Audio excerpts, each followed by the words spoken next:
Nowadays, there are many concepts that could be confusing for the general public, such as a green finance, sustainable finance, and climate finance. So you are a leading expert in this field. Could you please share us your definition of green finance in simple words? All these terminology, they are similar, they're overlapping, but they're not identical. Green finance largely refer to financial activity that support green development, environmental protection, low carbon transformation, and preserving nature biodiversity, which is largely around this green or environmental subject. Sustainable finance should be largely built around SDGs, which has not only the green, but also some social elements. Climate is a subset of all of these because climate is largely focusing on addressing climate change caused by emission of carbon. How would you evaluate the development potential of China's green finance sector? Potential is huge. About 2 years ago, my Green Finance Committee said that China will have to mobilize 487 trillion RMB in the coming 30 years for green and low carbon transformation. I think we are probably meeting half of the demand for green sustainable finance, and the other half yet to be met.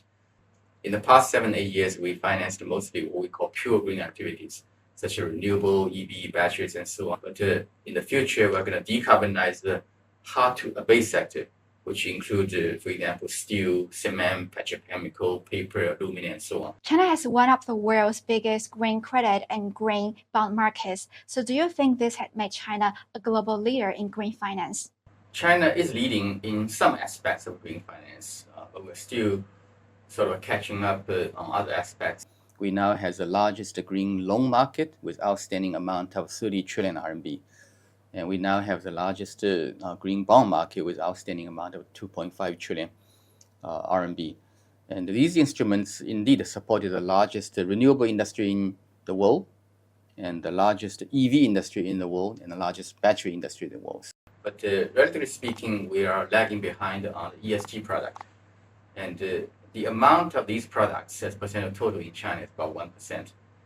And in some OECD countries, more than 30%. So why does China have such a large size of credit and bond market when it comes to the green space? I think one of the Chinese experiences that we took a top-down approach.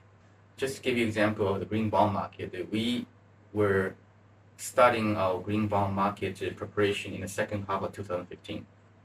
And we came up with 2 documents. One is called Green Bond Taxonomy, which is standard.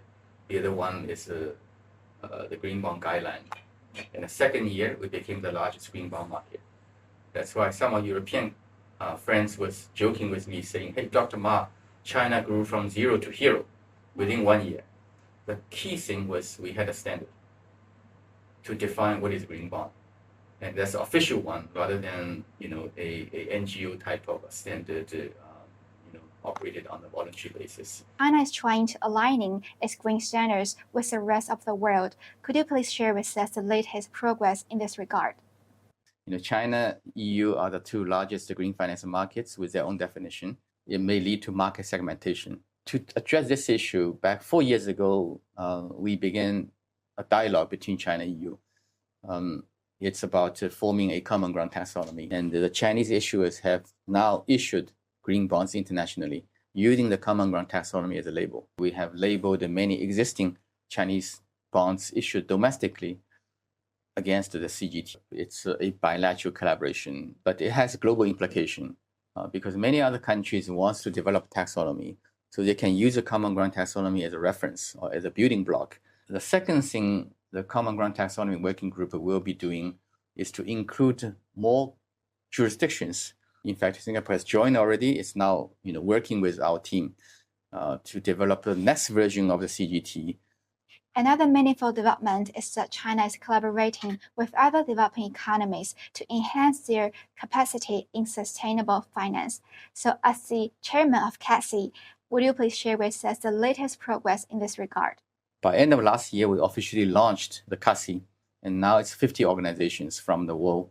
And our aim is to train 100,000 people by 2030 for developing country emerging markets. In June, we'll be operating a face-to-face learning event in Hong Kong for the entire Asia.